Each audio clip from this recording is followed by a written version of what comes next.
Well, since it's another cold day in January, why not share some tropical animals with you today? It's time for a creature feature.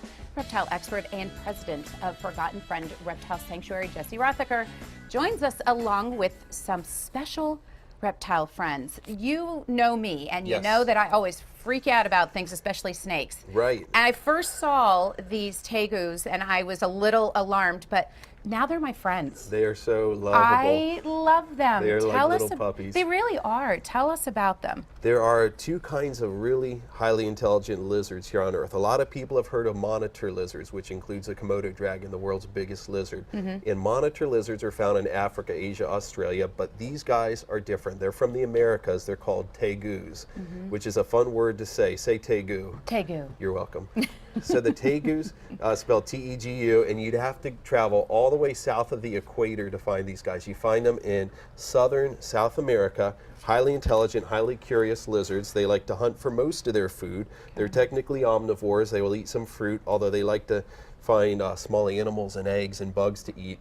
Should we feed them right now? Yeah, because they really got excited. You were letting them sniff chicken. Well, Yes. Mama, the one I'm petting right now, was sniffing some chicken. So yeah, let's feed them because I think we tease them. They're like puppies. And So, yeah. What we like to do with our reptiles at Forgotten Friends, especially our tegus and our monitor lizards, is we like to mix up their diet a little bit. So when we eat turkey or ham over the holidays, they get to eat turkey or ham over the holidays. This morning I had Chick-Fil-A for breakfast. Do you know what they're eating right now? Chick-Fil-A. They're eating Chick-Fil-A. You So a lot of the lucky lizards. times they get to eat. So Buddy got that first one. Buddy got the first one, Look which at is Mama. unusual. Usually Mama is the faster one to get food, and they've been housed together their whole life. So if you're watching this at home and you're thinking feeding reptiles together is not a good idea, that's correct. We don't normally feed our reptiles together, but Buddy and Mama are special. They've lived together their whole lives. They snuggled together. They were under a warming Yes, they blanket were. because it is so cold. You were keeping them warm, so they would actually eat their food, right? That's right. And you said that it's that's what you have to do to kind of keep them active. Otherwise, they wouldn't be like this. So even though as I was driving in, there's ice piled up in the Susquehanna, Yeah. it's nice to think of these tropical animals. It's Yeah. always sunny and 70 degrees in the reptile room at Forgotten Friend Reptile Sanctuary.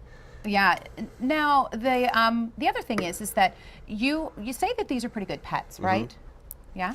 Tell me about that, because So- I'm noticing they have such a personality. If you're thinking about getting a pet reptile, if you want to have, say, a cage on your dresser, maybe you want to get a gecko or corn snake, something little. But if you are interested in a big challenge, you have a spare bedroom, you have a lot of space, you have an outdoor setup like we do for these guys in the summer, a tegu or a monitor lizard could be a really fun pet. They're so intelligent. You could see as they were snuggling us before the show. Yeah, they were. They just wanted to curl up in my lap. And they did curl up in your lap. They were Yes, they sweet. I have a did. question for you. Yes. When we were talking about the cold snap across the country, Right. there were lizards literally falling out of the trees. What was that all about? Well, that's because the lizards falling out of the trees are green iguanas, and they're native to Central and South America. They don't actually belong in a place like Florida. So they're an invasive species, and the way that nature corrects for invasive species is when you get those extreme cold temperatures, the animals that are invasive there aren't meant to survive it, and so they will freeze and fall out of the trees. The tegu lizards are another invasive species that, even though they're from the southern part of South America, they're also invasive in the state of Florida. So, of course, if you have a pet reptile you need to give up, please don't ever let it go in the wild. These guys wouldn't survive this far north, but they have become invasive in some parts of Florida. And if anyone would like to meet these animals, Yeah, I was going to ask you about that. well, guess what? We actually do a lot of really fun events, a lot of school assemblies and scout programs and family events. So you can go to forgottenfriend.org. You can find out where we're going to be coming up on our event calendar, or they could actually contact us and schedule some of these adorable reptiles at their own fun event coming up. Thank you, Jesse. I really enjoyed it. Thanks, Buddy and Mama. Go back and get warm now. All right. See you later. Thanks, sure.